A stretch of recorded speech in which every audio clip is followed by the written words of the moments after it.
అప్పురా అప్పురా అప్పురా అప్పురా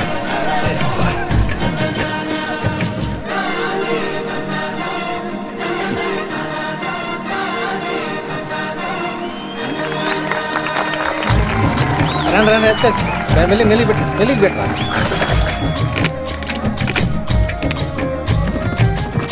రే నాగరాజుగా ఈ పండగకి ఫస్ట్ చరణ్ చేసాను మనే పడాలా ఎవడు రానా కొడుకు మాట్లాడింది సత్యగాని రాళ్ళుగుని చాలా గట్టిదిరా అందుకే ముఖం మీద ఉంచినట్టు మాట్లాడుతుండే కానీ రేపు పండగకి టీవీ వీడిగా తెచ్చేది నేను మింగలేక మంగళవారం అన్నట్టుంది నువ్వు కాసులే లేదు దానంటివి మూతి మూసుకొని పోయి కూర్చుంటే మంచిదే నెక్స్ట్ పండగ కూడా చిరంజీవి సినిమా వేసేది నేనే ఏం కేసెట్ కావాలా ఖైదీ కావాలా చంటబ్బాయి కావాలా మొప్పులు ఎడుగుతాయి